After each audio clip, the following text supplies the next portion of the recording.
Ma présentation est toujours partagée.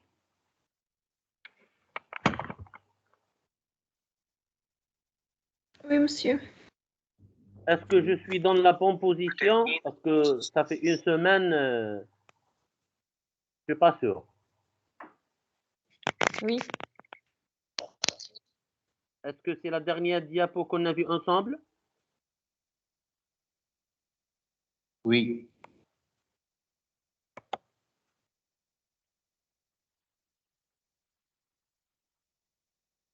Voilà, donc avant de commencer notre cours d'aujourd'hui, j'aimerais bien parler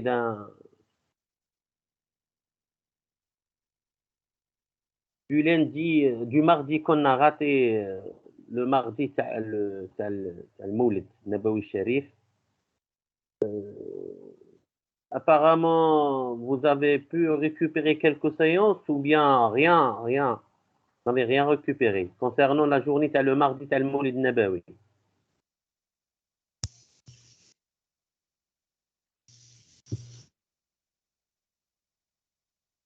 On n'a rien récupéré. Oui. Monsieur, le groupe 5 et 6 ont rattrapé la séance de TD. TSG? Oui, on a rattrapé la séance. TSG. Donc, vu que c'était une journée qui fait partie de votre semaine de présentiel, je suis en train toujours de trouver des créneaux pour pouvoir refaire les unités d'enseignement qu'on a ratées, que les cours, par exemple, du mardi, en l'occurrence méthode numérique, THG et SI, et les TD de l'après-midi, tout dépend des groupes et quels modules ont été programmés dans les séances de TD, que j'aimerais bien, c'est-à-dire je suis en train de faire des recherches à droite et à gauche pour pouvoir rattraper les séances ratées le mercredi 10 octobre. Qu'est-ce que vous en dites? C'est-à-dire ماشي الأربعاء تاع غدوة، الأربعاء الجاية تاع السمانة الجاية bien sûr. Le matin. Là, c'est-à-dire le matin pour les cours ou les TD l'après-midi. علاه واش عندكم؟ Rien, monsieur, مليحة mercredi, oui. لا c'est-à-dire انا بغيت هذيك لا جورني تاع لو ماردي اللي راتيناها انا c'est-à-dire je rate un cours en ligne, je peux le rattraper le plus normalement que possible. بصح je rate un cours ou un TD en présentiel شويه c'est difficile ou c'est-à-dire pour être équitable avec tous les étudiants. Parce que وحدين يقراو par exemple le TD هذاك يقراو en présentiel الاخرين يقراو en ligne شويه ما تكونش الامور عادله. على هذا الاساس انا ماذا بيا انا بالحق مش عليكم انا مازال جوسكا ماتنون اون نا ريان في. فانا قلت لا بريوريتي نمدوها لو ميركودي بصح سي با سور لو ميركودي باسكو لو ميركودي كاين لي بروميير اني ام اي لي بروميير اني اس تي لي بروميير اني اس ام. لا ماني عارف الا قدرنا جبرنا دي صال دي زونفي فيها ونعمت ما قدرناش راني نتشاور كي شغل معاكم ما قدرناش نقدروا نديروها بلو سامدي على بالي سي لور بصح اون فوا دون لا في. Non, c'est normal, même samedi normal. Oui, monsieur, l'essentiel ما نديروهاش. Oui, monsieur. فوالا ماذا بكم نراترابيو هذوك لا جورني تاع البريزونسيال اللي راحت لنا ياك. Mais Oui, bien sûr. دونك انا على حساب الفهم نتاعي قلت انا vous préférez c'est-à-dire انا je suis en train de me mettre à la place des étudiants. Je pense que le mercredi il est on le met en première position. إلا قدرنا نجيبوا لو ميركودي وصبنا ان نون في فارغ وكات سال دو تي دي فارغين العشيه بها ونعمت ما قدرناش بروبابلومون نمشيو لا سوليسيون سامدي. vous êtes d'accord؟ oui, monsieur. Oui. اي ان شاء الله اي ان شاء الله. المهم ان شاء الله جو في vous informer اتون كو راه مازال عندنا براتيكمون عندنا 8 جور ولا 9 جور Et Monsieur. le samedi, là, ça, le samedi, c'est le samedi prochain. Il a حكمت pour le mercredi 10 novembre. Tant mieux. Il a حكمت, ça sera le samedi هذا prochain parce que c'est-à-dire خصنا نخدموا نجيبوكم في la semaine تاع présentiel تاعكم parce que نتوما la semaine prochaine vous aurez une semaine de présentiel ياك. Oui. Oui, monsieur. Donc راها بين le samedi prochain هذا je sais pas شحال نكونوا وبين le Le mercredi 6. 6. Voilà. Donc راها entre le samedi 6 novembre et le mercredi 10 novembre.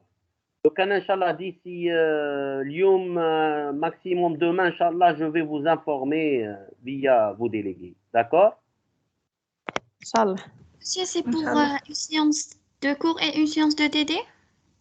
Là, l'emploi du temps, c'est le mardi. L'emploi du temps, c'est le mardi. هذاك ندير له كوبي كولي. D'accord. mardi تاع المولد كيما راه هذاك اللي ضاع لنا غادي on va le reprogrammer. Bon, pour les groupes اللي déjà داروا ان تي دي en ligne مع جماعة تي اش اي معليش ça sera une révision تاع présentiel ماشي كيما en ligne. Non, ce que je voulais dire, c'est que par exemple, le mercredi, nous faisons le matin le cours, ou samedi le matin, le TD, genre, j'ai fait la même journée. Oui. Non, la même journée. Non, la même journée, c'est mieux. شوفوا هذه اللي تساعدكم هذه Non, la même journée, c'est mieux. Le même jour. مع لي زيتيديون البعاد جو بونس بلي ما تساعدهمش حتى يجيو دو دومي جورني بدا بهم يجيو اون فوا ويكملوا كل شيء. نو مسيو في نهار واحد نطويو كل شيء. لا مسيو في نهار واحد لا كيف خير. على بالي سيرتو غنيه تاع سبدو تاع ولاد ميمون تاع رمشي تاع صبره ماذا بهم صديق كي يجي يخسر ترونسبور اون فوا بور توت ويقرا كاع لا جورني. D'accord? D'accord. Oui, monsieur, d'accord. Oui, monsieur, oui. Bon, c'est vrai, c'est une proposition. بالك du point de vue pédagogique, elle est plus intéressante. بصح كي تشوف جوانب أخرين, une seule journée, elle est meilleure. Alors, revenons à notre cours, en particulier à la partie dans laquelle on est. On était dans une entreprise, et en particulier en entreprise informatique. Il y a l'entreprise informatique, on l'a vu en tant qu'un grand système. Ce grand système, il a été composé par des sous-systèmes. Parmi ces sous-systèmes, il y a un système opérant qui exécute, c'est les employés qui exécutent, c'est les ingénieurs, c'est les techniciens, c'est les agents de maintenance, etc. C'est l'atelier de production. Et au-dessus, on avait des personnes, on avait des règles, on avait un sous-système de prise de décision qui s'appelle le système de pilotage, d'accord?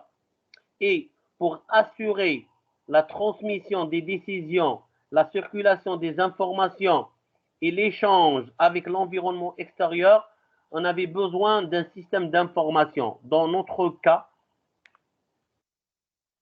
dans cette diapo, ce système d'information, il s'appelle la gestion commerciale. D'accord? C'est le principe. C'est le principe d'une entreprise informatique le principe d'une entreprise qui est vu comme un ensemble de sous-systèmes et l'ensemble, bien sûr, compose le grand système. Alors, à quoi sert un système d'information? En premier lieu, le système d'information, placé au milieu, en intermittence entre le système de pilotage et entre le système opérant. Il perçoit et stocke les informations qui proviennent du système opérant et du monde extérieur. Comme notre cas précédent, les fournisseurs, les clients, etc. Comme par exemple l'absence d'un employé, c'est une information. L'arrivée d'un bon de commande, c'est une information. Cette information, elle est captée, elle est perçue par le système opérant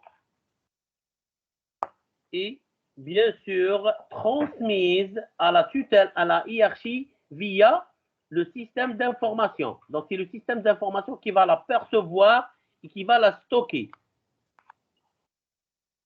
Aussi, il produit des informations qui sont demandées par l'environnement client-fournisseur, comme par exemple facture, un logiciel, un système de gestion commerciale permet d'éditer des factures qui vont être transmises à un client. Il déclenche aussi les décisions qui sont programmées. Donc, on va voir.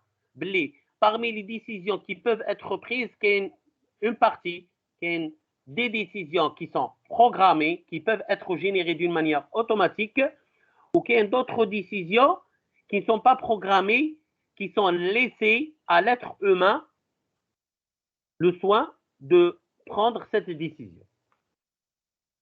Toujours le SI, il fournit des informations aux décideurs. Donc, ces décideurs qui font partie du système de pilotage, pour pouvoir prendre des décisions, ils ont besoin d'être alimentés par un certain nombre d'informations. D'accord? Je parle de la prise de décision non programmée qui vont être prises par l'être humain et non pas par les machines. Par exemple, lorsque le niveau de stock atteint un certain niveau, ce niveau de stock peut aider à déterminer les quantités. Il y a une erreur, là, les, un E à la place d'un A, qui va permettre apprendre à déterminer les quantités de produits à commander. Donc, tu as un logiciel de gestion de stock, tu as un grand magasin, tout dépend du créneau dans lequel tu es en train d'exercer. Alors, le logiciel de gestion de stock va faire sortir les niveaux de stock. D'accord? Et à base de ces informations, on va décider, on va commander tel produit et ne pas commander tel produit. Regardez le produit, on a atteint, par exemple, dans un magasin, on a atteint un niveau de 5 bidons, par exemple. 5, c'est vraiment peu, alors on doit commander. Ces informations sont fournies par le système d'information qui n'est que le système de gestion de stock. Il va bien sûr pousser vers la prise de décision de commander l'huile, les bidons de 5 litres de l'huile.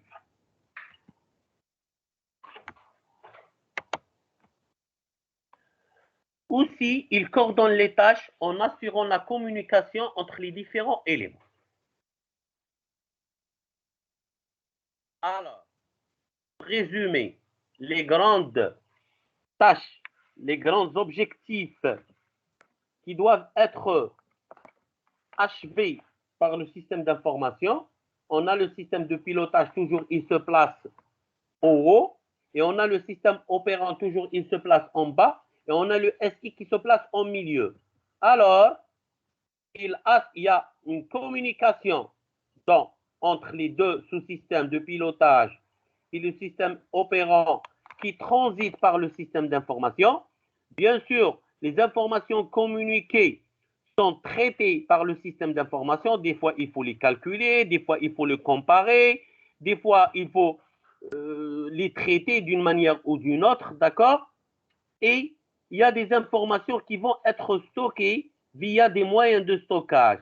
Les moyens de stockage et les moyens de traitement, en principe, c'est des moyens qui doivent être fournis par le système d'information. Lorsqu'on parle de la mémorisation,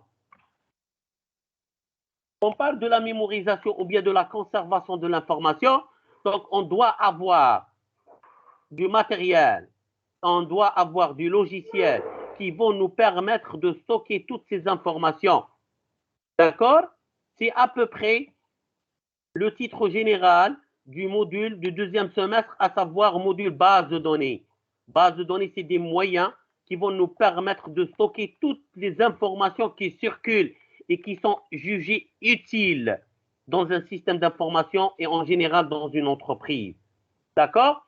Et bien sûr, le SI doit aussi être doté d'un système ou bien des modules qui vont permettre le traitement.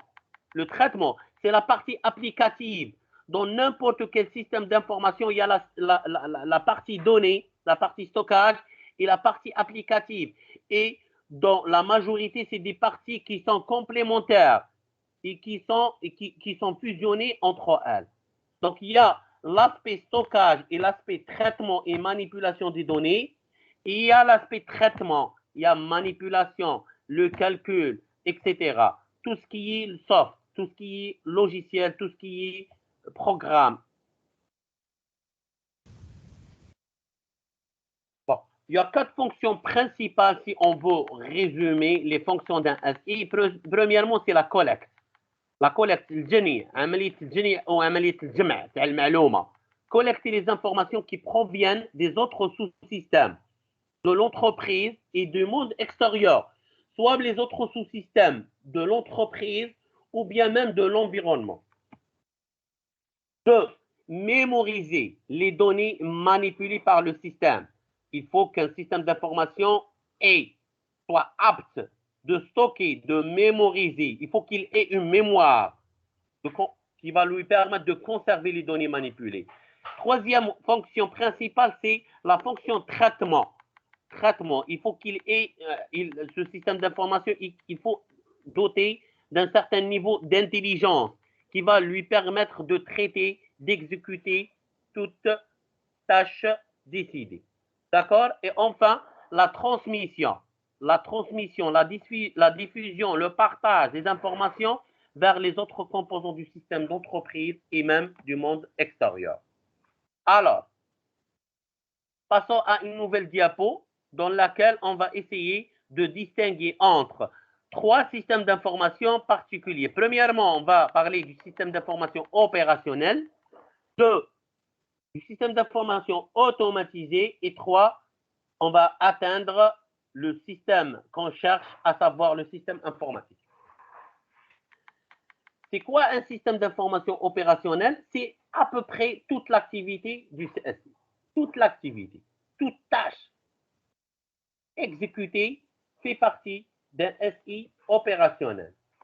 Parmi l'activité du système d'information, il y a des opérations, il y a des traitements qui vont être faits par les machines, il y a d'autres qui vont être faits par les êtres humains. Dans la partie système d'information automatisé, on va se limiter au traitement fait par les machines. Du coup, on peut dire que le SI automatisé, c'est un sous-système du SI dans lequel toutes les transformations et tous les traitements des informations sont faits par des machines et non pas par des êtres humains. Donc, ce qu'on appelle le système d'information automatisé. Alors, on a commencé du SI opérationnel, c'est à peu près le tout, c'est l'ensemble d'activités. Puis, on a un petit peu réduit la zone à le système d'information automatisé pour se limiter au traitement fait par des machines en général qui peuvent être informatiques ou non informatiques. Et enfin, le système informatique. Donc, parmi les informations ou bien parmi les traitements, transformations faites par des machines, il y a des traitements qui vont être faits par des machines informatiques. Donc, là, le système informatique, on peut le définir comme c'est la partie informatisée du système d'information automatisable. Dans le SI automatisé ou bien automatisable, la partie informatique, elle va être appelée un système informatique.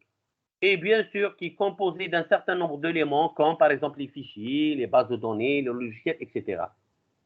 Alors, le SI opérationnel qui représente l'activité de l'entreprise, le SI automatisable, tout ce qui est fait par la machine, et le SI informatique, tout ce qui est fait par l'ordinateur.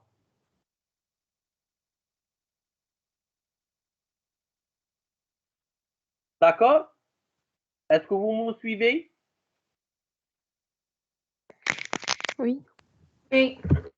Bien sûr, si vous avez des questions ou des remarques à faire, vous pouvez les faire en temps réel. Hein? Alors, revenons au système d'information automatisé. Maintenant, on va poser une première question. Quelle est, ou bien dans quelle mesure, une erreur, un singulier, quelle mesure au pluriel, dans quelle mesure certaines parties du SI peuvent être automatisables? Parce que la décision d'informatiser ou bien d'automatiser une tâche et ne pas automatiser d'une autre tâche, c'est une décision qui va être prise par l'informaticien. Et cette décision ne va pas être prise par un utilisateur naïf, même pas un décideur. Parce que nous, on est les maîtres de l'informatisation. Nous, on sait très bien que cette tâche peut être prise en charge par l'informatique et cette tâche ne peut pas être prise en charge par l'informatique. C'est à nous de faire cette distinction entre les tâches qui peuvent être automatisées et les tâches qui ne peuvent pas être automatisées, malgré si on va le vouloir. D'accord? Donc, la première question qu'on doit se poser, c'est dans quelle mesure certaines parties du SI peuvent être automatisables. Bien sûr, qui va nous amener à découvrir dans quelle mesure l'informatique peut apporter un gain soit de productivité, ça veut dire on va améliorer notre production, ou bien de fiabilité, et bien sûr avoir des bons résultats précis, nets et en temps opportun. D'accord? Deuxième question qu'on doit se poser, c'est à quelles conditions un SI est automatisable? Bimana, à quelles conditions il peut être pris en charge par des machines? Ah, tout ce qui est automatisable, c'est n'est que les parties du SI que ne contient que des actions programmées. La partie, les actions ou bien les tâches ou bien les traitements automatisables, c'est seulement les parties du SI qui contiennent des actions programmées, comme par exemple taux de remise. Remise, c'est quoi? C'est une réduction sur le prix. La réduction sur le prix, si elle est programmée, si elle respecte un certain nombre de règles, on peut la prendre en charge en informatique. Mais si elle ne prend aucune règle, on va lever le drapeau blanc en tant qu'informaticien et on va dire que on ne peut pas prendre en charge une gestion pareille. C'est comme il fait. Toujours l'exemple dans lequel je suis, c'est l'exemple d'une gestion commerciale. Si, par exemple, dans une entreprise qui se respecte, on a une règle qui dit que si, par exemple, on achète plus, par exemple, de 100 mètres domaine TCE ou le 100 bidons domaine l'épicerie, si vous allez acheter plus de 100 bidons d'huile, on va vous faire une réduction de 1% sur le prix, bien sûr. Si vous allez acheter plus de 200 bidons, on va vous faire une remise, une réduction de 2%. À titre d'exemple, cette réduction, elle peut être prise en charge par l'informatique. On peut la programmer, on peut anticiper, on peut la prendre en charge dans un logiciel, dans une base de données. D'accord? Toujours dans le domaine de la réduction. Par exemple, si vous payez cash, on va vous faire une réduction de 3000 dinars, par exemple. Si vous payez à terme, ça veut dire en différé par la suite, on va augmenter le prix de 1% ou bien de 2%. D'accord? Si toutes ces règles sont connues à l'avance, on pourra, en tant qu'informaticien, prendre en charge ce traitement de décision de taux de remise. Bien sûr, on pourra prendre n'importe quelle décision sur notre propre gestion. Par exemple, on a des clients privilégiés, c'est des clients qui sont fidèles. On pourra toujours faire des faveurs pour ces clients privilégiés, mais à base d'informations qui sont réelles. Par exemple, client fidèle, c'est un client qui achète durant l'année, par exemple, 100 000 bidons d'huile. D'accord? Toutes ces informations, on les a. Et qu'est-ce qu'on va demander? On va demander seulement les règles de gestion qui vont nous permettre d'alimenter notre logiciel pour pouvoir décider, prendre en charge le taux de remise qui va être appliqué. Donc, dans ce cas, c'est une décision qui peut être programmée, qui peut être informatisée. Mais sinon, il a pris un diro بالوجوه, il a pris un diro ça dépend, il a pris un diro par exemple كل نهار بمكتوبه, il a pris un diro par exemple على حساب l'humeur تاع le facturier ولا تاع le chef service تاع le directeur. En tant qu'informaticien, on ne peut pas intervenir. Est-ce que فهمتوا le message تاعي ولا لا؟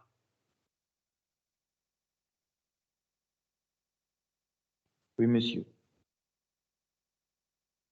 كاش مشكل انا نمشي ندير باغ اكزومبل واحد يجي يقول لي يا ودي ماذا بك دير لي ان لوجيسيال دو جيستيون دو ستوك ولا يا با سوسي يقول اعطيني لي رègles دو جيستيون كومون فو ترافايي tap, c'est bon. Je vais prendre toutes ces règles, mais dorénavant, les règles doivent être respectées. Après une semaine, non, la règle, des fois, on ne l'applique pas. Ah, donc ce n'est pas la peine de la prendre en charge. Une marge de manœuvre où tu fais ce que tu veux. Une certaine flexibilité. Et bien sûr, c'est des décisions à prendre au moment de la conception, l'analyse et la conception, et non pas au niveau de la programmation, la réalisation, c'est le produit. C'est dans la première phase qu'on va récolter toutes les règles de gestion qui doivent être prises par l'informatique. De même pour une autre action qui peut être programmée, par exemple la promotion d'un employé. عامل ترقية عامل. Il y a des règles واضحين. Par exemple, l'employé, lorsqu'il dépasse 3 ans ou 4 ans, le poste inter, sans absence, sans mise en disponibilité, sans grand problème de discipline, ou le problème de vol, ça dépend n'importe quel type de problème, on est obligé de le promettre. نطلعوه درجة, نديروا له ترقية. On peut prendre en charge cette action. إلا كانت بالبيستون ولا بالوجوه ولا بالعرف ولا بالتليفونات ولا بحوايج اخرين, حنا ما كان ما دخلنا. On peut pas intervenir en tant qu'informaticien. Les informaticiens عندهم l'esprit cartésien, عندهم l'esprit booléen, عندهم l'esprit, ils réfléchissent comme le courant électrique exécute, comme les courants électriques marchent, soit oui, soit non. D'accord? C'est pour cela, des fois, l'informatisation, c'est une contrainte. Elle dérange, des fois. Dans quelques environnements pourris, l'informatique dérange. D'accord? Mais il ne faut pas qu'on entre dans le jeu. Si les règles sont fixées à l'avance, si les actions programmées suivent une certaine logique, il n'y a pas de souci. On pourra toujours les prendre en charge en informatique. Mais sinon, si on est dans un environnement instable,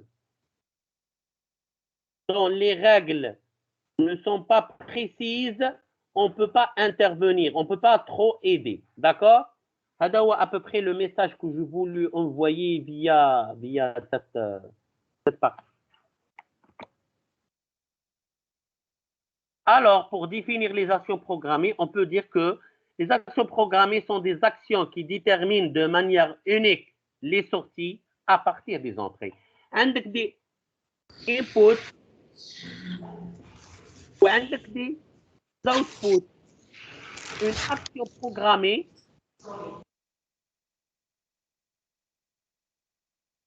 c'est une action si on connaît l'entrée, voilà la sortie. C'est une action qui peut être programmée.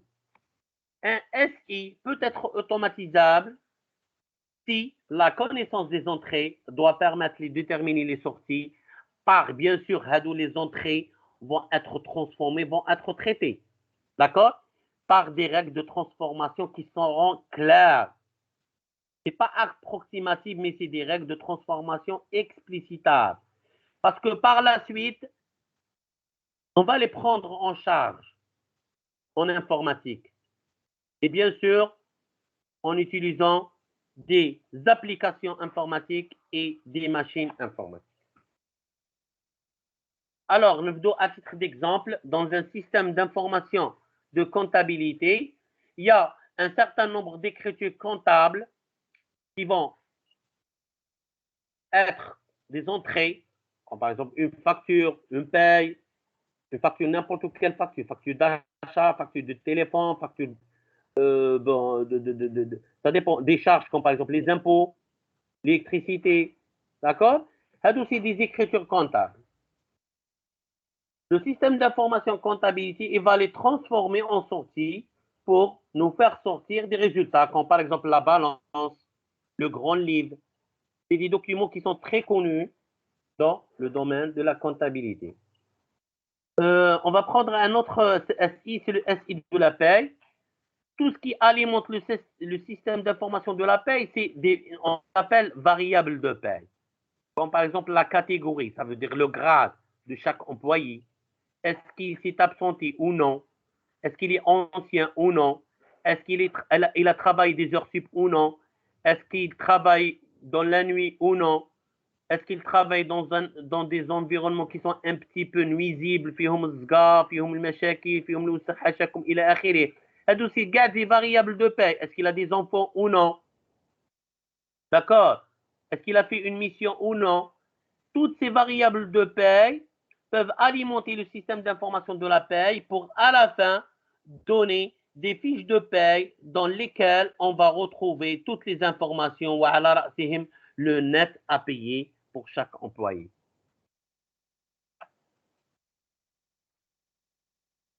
Alors, si on veut analyser un petit peu les différentes contraintes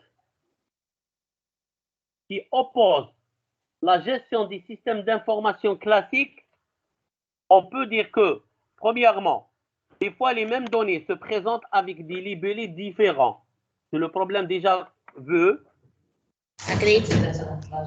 la partie dictionnaire de données. On appelait les synonymes. Au microphone.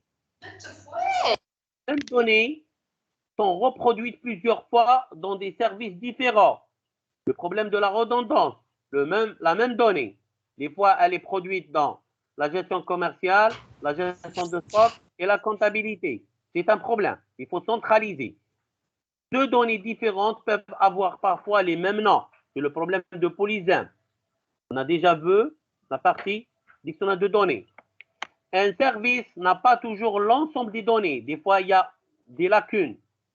Il y a des absences d'informations dans un service X.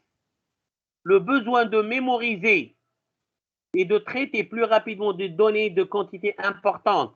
Le besoin d'éléments d'information qui peuvent aider dans d'éventuelles prises de décision.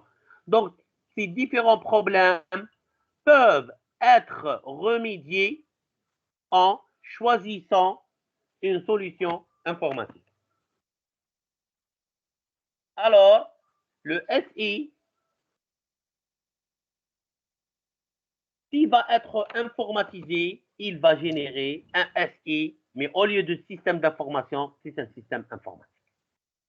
L'informatisation, ce n'est que le processus qui transforme le système d'information classique à un système informatique.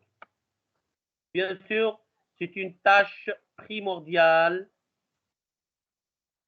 de base qui doit être assumé par l'informaticien. Alors, le système informatique, lui aussi, peut être vu comme un ensemble de sous-systèmes. Il y a la communication qui doit être assurée par un système de dialogue. Il y a le pilotage de traitement qui doit être assuré par un sous-système de traitement. Il y a la mémorisation, c'est tout ce qui concerne la gestion des données. Donc, un système d'information, il doit être apte à communiquer, à traiter, à stocker. Et bien sûr, il y a plusieurs interlocuteurs qui doivent interagir avec le système informatique, comme par exemple les utilisateurs, les différents fichiers, les réseaux, etc. D'accord? Et on a toujours la communication, elle doit transmettre au système de traitement les demandes de service et doit recevoir des réponses. Et de même pour entre le module traitement et le module mémorisation, il y a toujours des services qui sont demandés et des réponses qui sont retournées. Tout ceci s'appuie sur des bases de données et des fichiers informatiques. Alors, quels sont les objectifs de l'informatisation?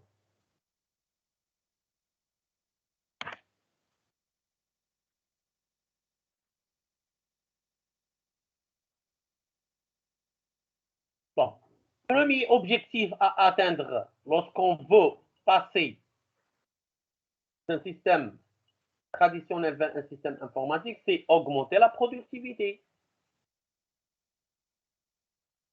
2. Améliorer les conditions de travail. 3. Rendre un meilleur service sur le plan rapidité et sur le plan facilité. Parce que moi, je suis un propriétaire d'une entreprise, d'une supérette, d'une agence de voyage, d'un magasin,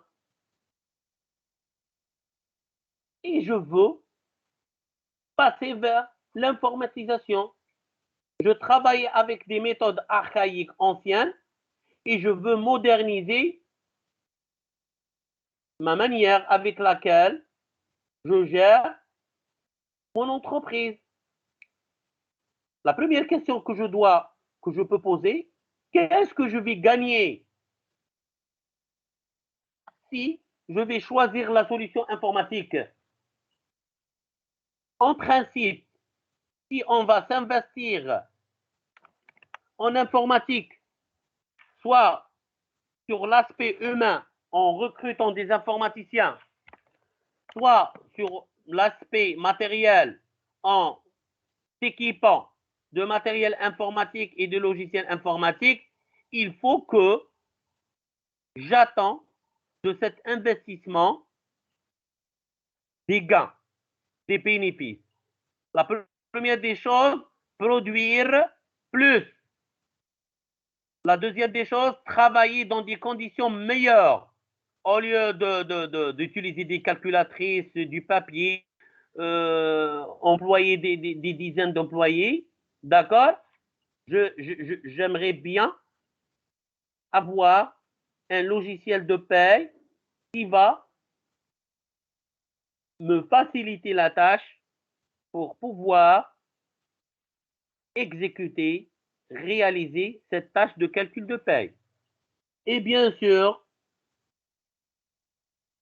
en obtenant des bons résultats d'une manière plus rapide et plus facile.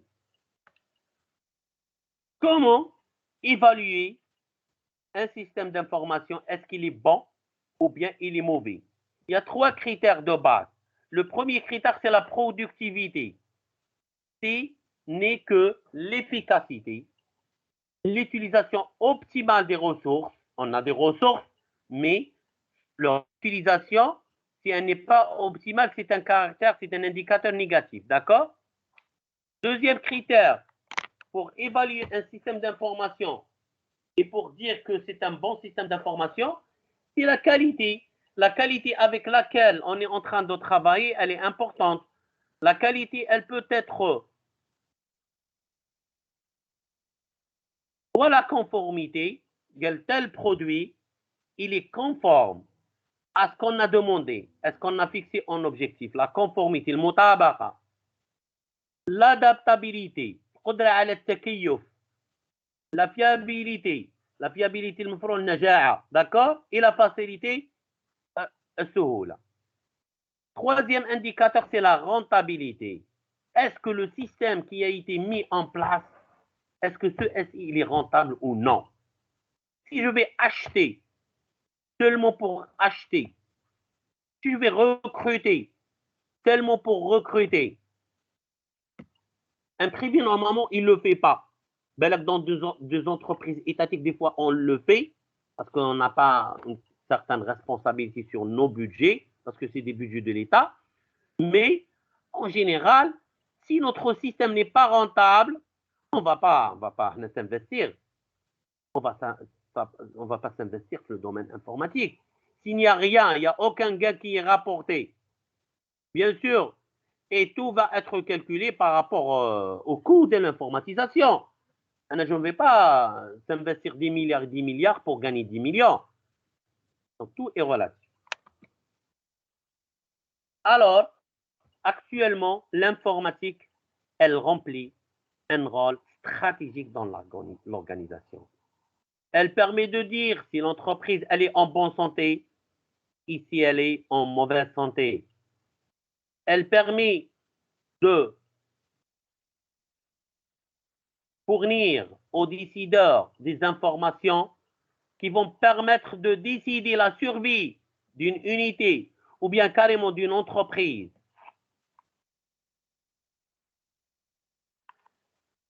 Si on va penser, réfléchir à automatiser des tâches administratives,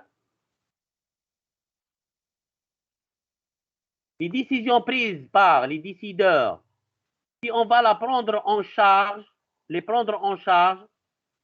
et remplacer l'être humain par la machine dans la partie prise de décision, ce système d'information, il va être appelé le système d'information et non pas de décision, mais d'aide à la décision. C'est des systèmes d'information qui sont très réputés actuellement, surtout dans le domaine médical. Et ce système d'information aide le praticien à prendre des décisions. Il va lui proposer un certain nombre d'alternatives, bien sûr, selon un certain nombre d'informations qui entrent. C'est des bilans, c'est des scanners, c'est des IRM, c'est des symptômes qui sont constatés et à base de ça, le logiciel informatique peut orienter le praticien, le médecin ou bien le chirurgien dentiste ou le chirurgien vers une décision X ou bien une décision Y. Mais en général, l'informatique, elle va se limiter à aider et non pas à décider. On va donner toutes les informations nécessaires au médecin, mais le dernier mot, il doit être dit par l'être humain et non pas par la machine, surtout lorsqu'on est dans un contexte médical. Ça veut dire que c'est l'être humain, la vie ou bien la mort d'un être humain qui est en jeu.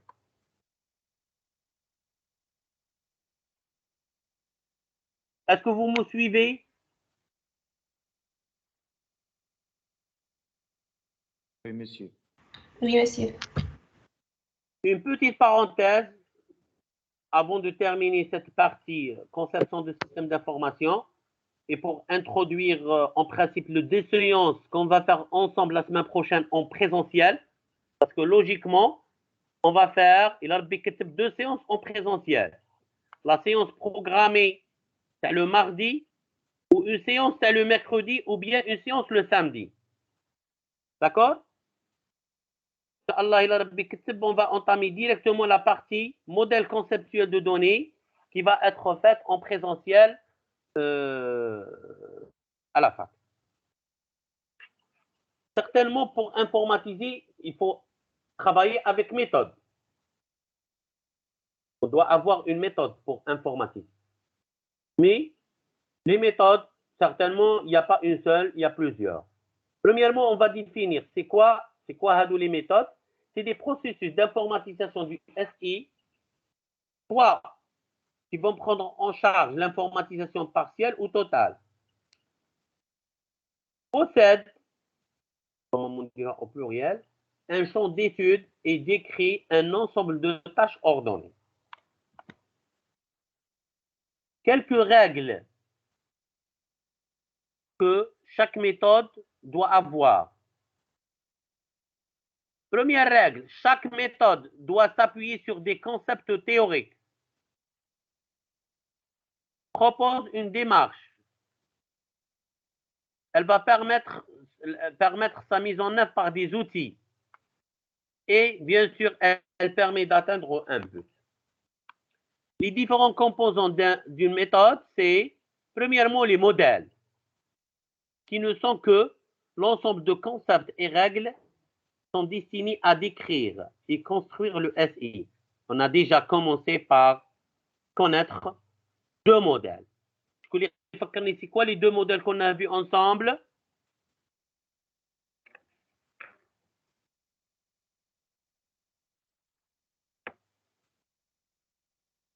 La première séance du cours et la première séance de TD.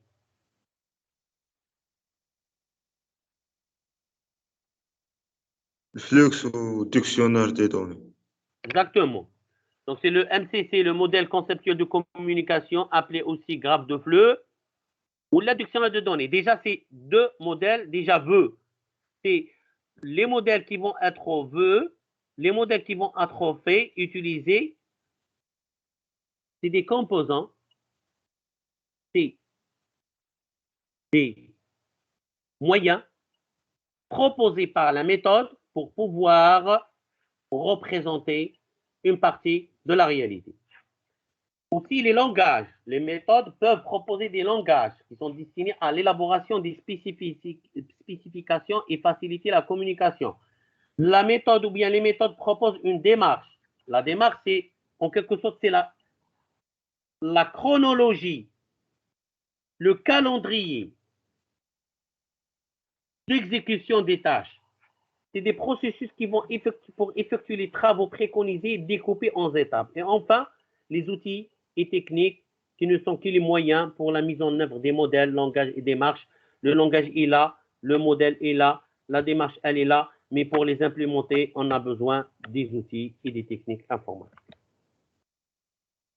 Dans l'ensemble, les méthodes qui ont existé depuis, c'est les méthodes cartésiennes, dans lesquelles la démarche, elle est analytique, l'approche, elle est fonctionnelle, c'est par fonction, l'analyse et conception du SI par rapport à la définition des besoins, du général qu'on commence et au particulier qu'on atteint.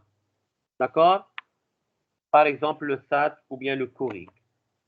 Et les méthodes systémiques, c'est une démarche non pas analytique par partie, mais globalisante.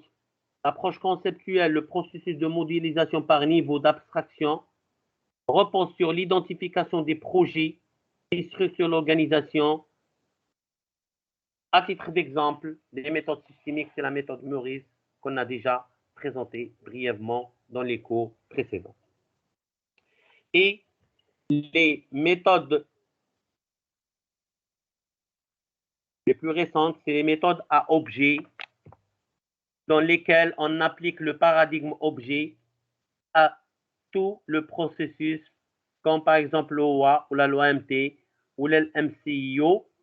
Et à ce niveau-là, bien sûr, vous allez voir dans d'autres niveaux ce qu'on appelle le langage UML qui fait partie des méthodes d'informatisation à objet et non pas systémique. Alors, quel est le cycle de vie d'un système d'information? Un système d'information, il naît, il évolue et il va se maintenir et éventuellement, il va mourir ou bien il va s'achever à un certain moment.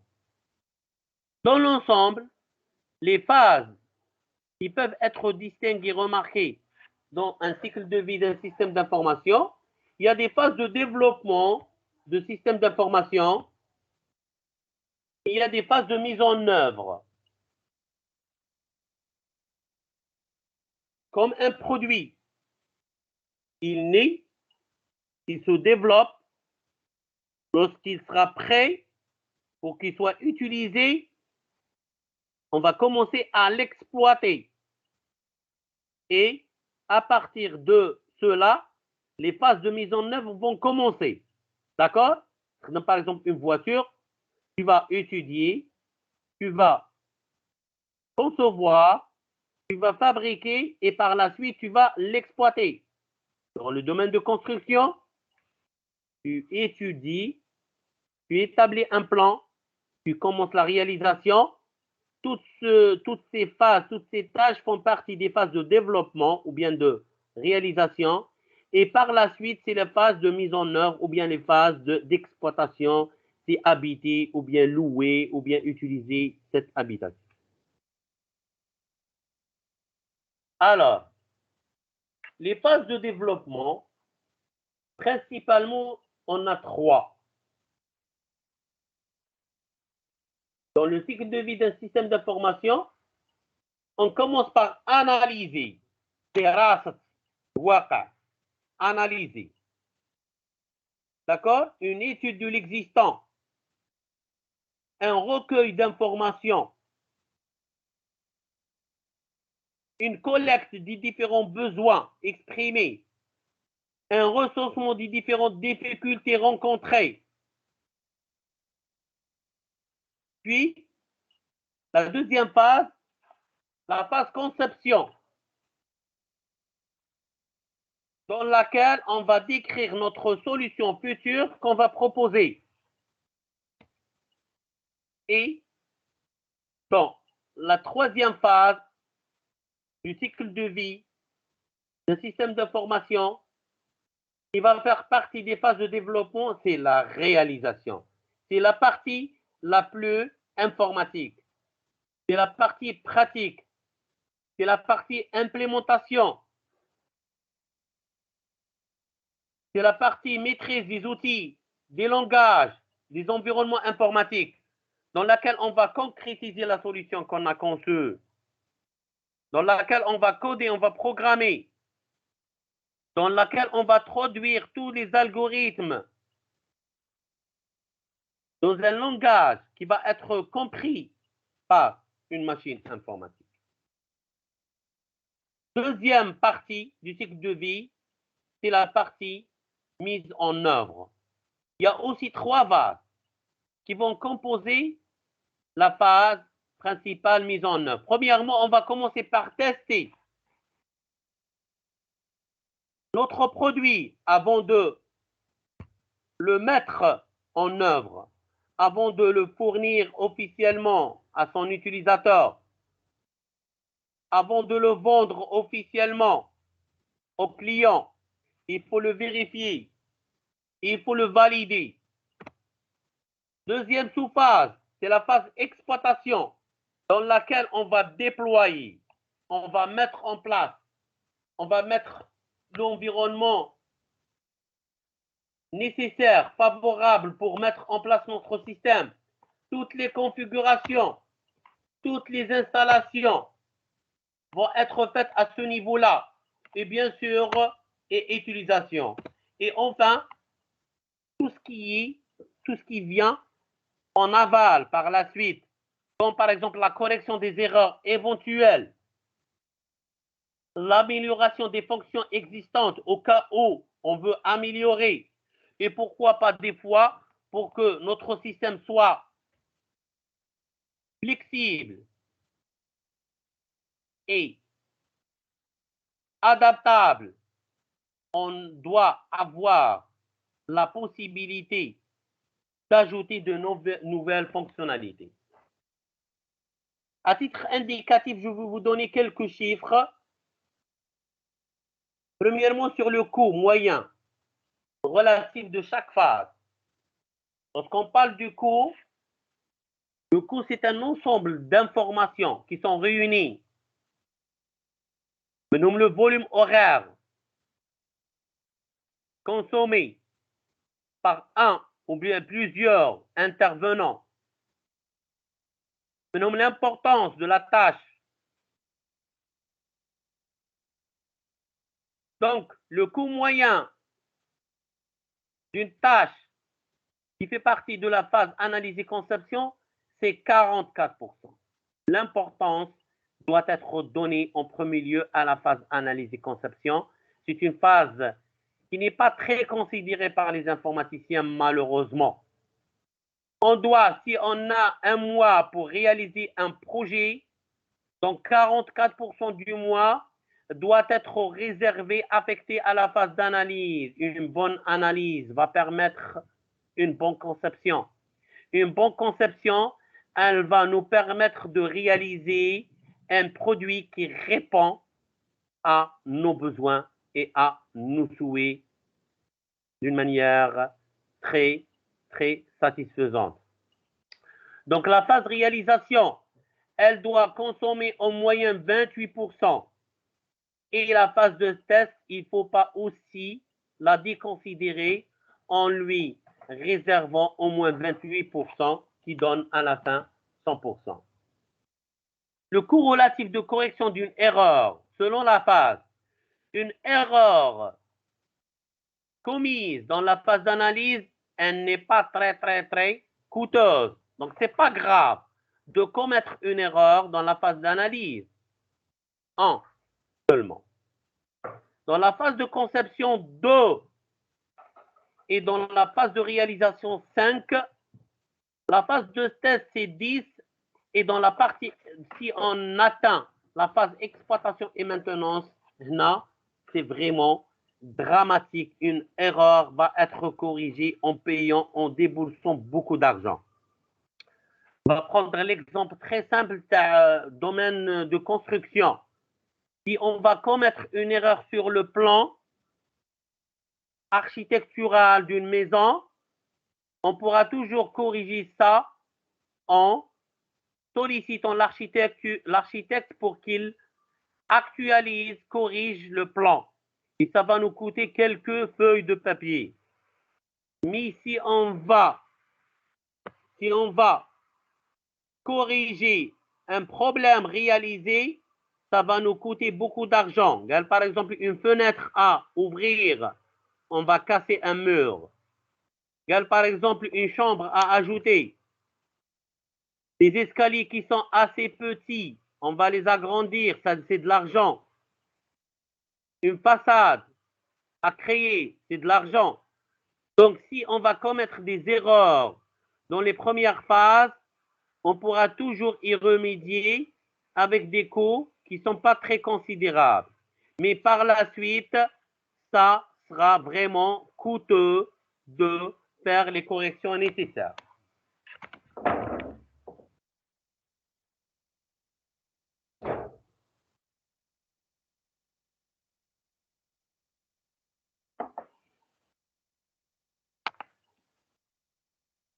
Alors,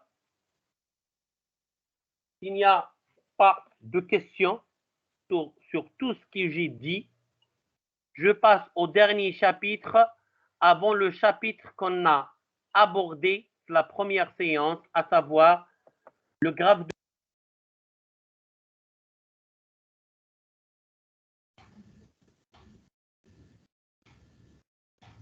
Monsieur, معلش تسمعوا.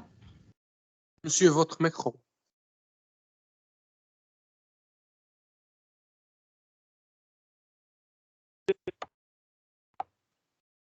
C'est bon? Oui. On a terminé par le chapitre système d'information. Il nous reste seulement un chapitre conception d'un système d'information avant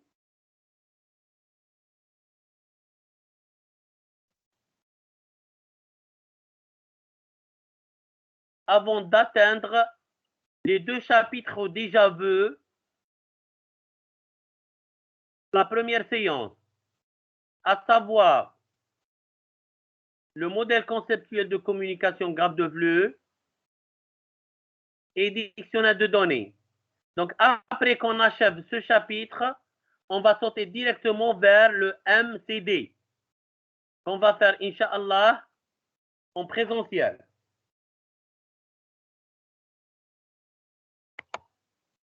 Alors, un système d'information possède deux aspects. Il y a l'aspect statique qui qualifie comme l'aspect donné. Il y a l'aspect dynamique, c'est l'aspect traitement. Maintenant, vu que on va utiliser par la suite la méthode Meurice, on est en train de faire la distinction entre tout ce qui ne bouge pas et tout ce qui fait bouger les autres. Donc, tout ce qui est donné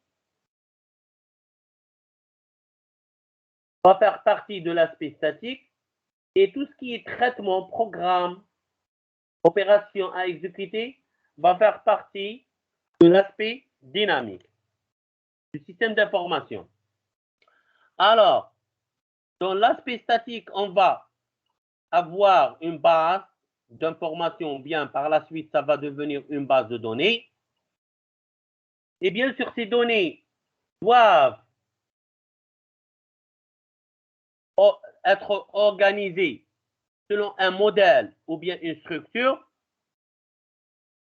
Qui concerne l'aspect dynamique, dans l'aspect dynamique, la circulation de l'information entre les différents acteurs doit être représentée et l'évolution chronologique des opérations doit aussi être représentée. Alors, on est en train de faire une distinction, une séparation logique entre les données et les traitements.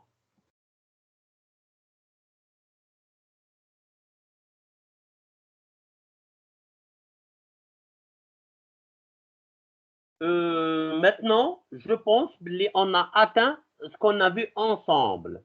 La première séance, est-ce que vous me confirmez? Oui. Je pense qu'on a commencé par parler sur ça.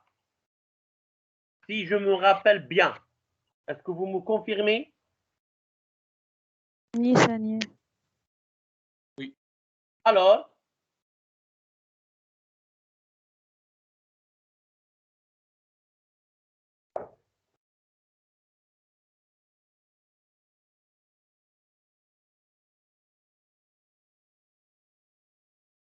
on a dit la première séance qu'on va se baser sur une méthode connue dans le domaine par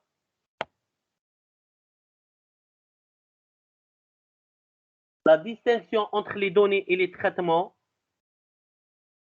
et son choix, il est justifié par des fins purement pédagogiques. On continue à enseigner Meurice pour pouvoir transmettre un certain nombre d'informations d'une manière plus facile à nos étudiants de deuxième année licence informatique. Alors, Meurice, on l'a dit déjà, c'est une méthode à double vocation.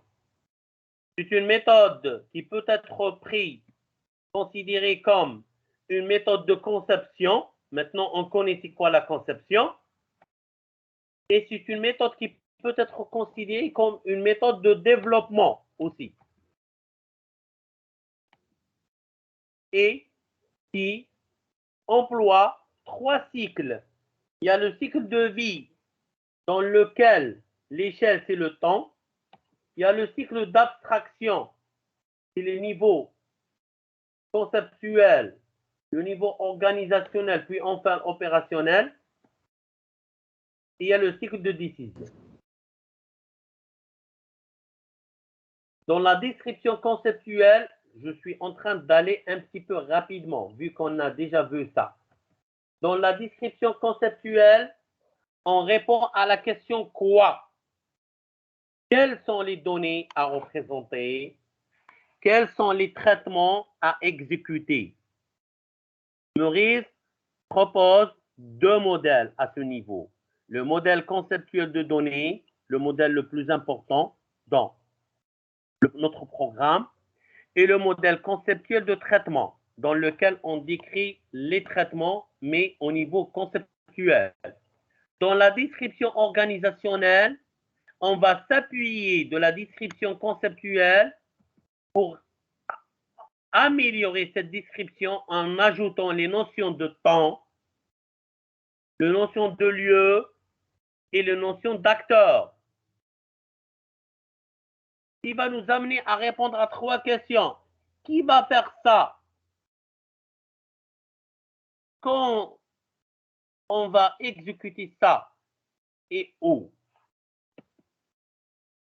Les modèles proposés par Meurice pour décrire à ce niveau-là notre système d'information, c'est le modèle logique de données pour représenter les données et le modèle organisationnel de traitement pour décrire les traitements. Et enfin, troisième niveau, c'est la description technique.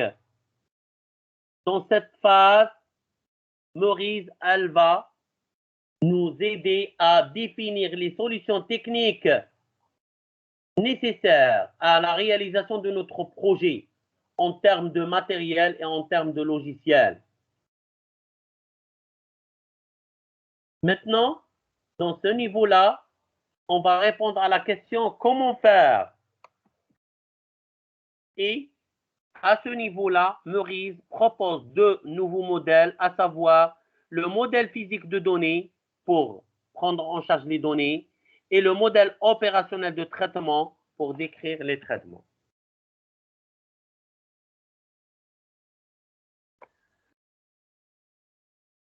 Alors, qu'est-ce que vous proposez? On saute vers le MCD. Je propose, il y a un quart d'heure, je préfère l'introduire parce que nous allons directement au vif du sujet le mardi prochain, Inch'Allah, ou bien le samedi prochain.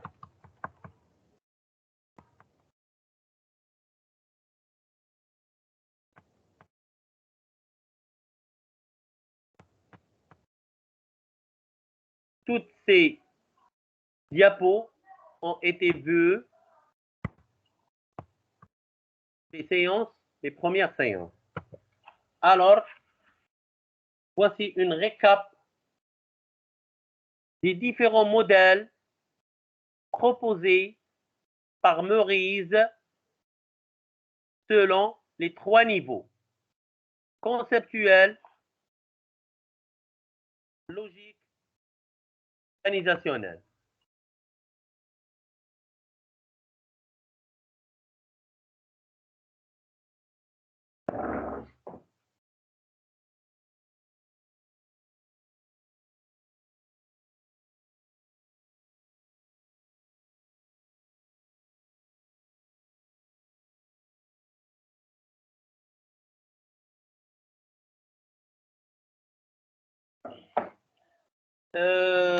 Qu'est-ce que vous préférez? On s'arrête ou on va directement le MCD le mardi prochain ou là نزيدوا هذا un quart d'heure?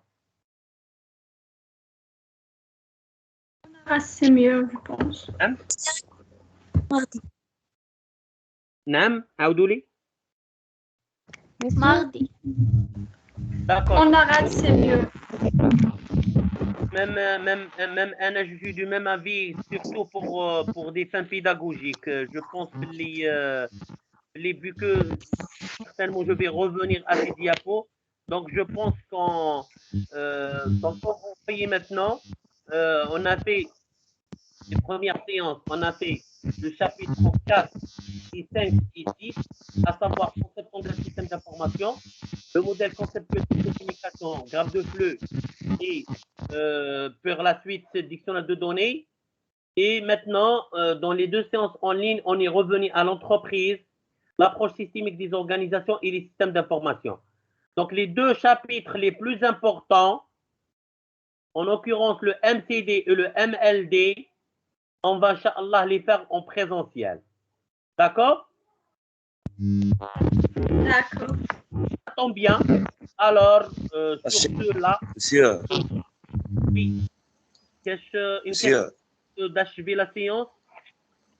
لا الخطرة الجاية هذيك تاع لي باش يبقاو يخرجوا كاع الناحية هذيك العكس خاص ديرونجاوني دركا بالك هاد ال 15 خطرة هما يخرجوا فيا.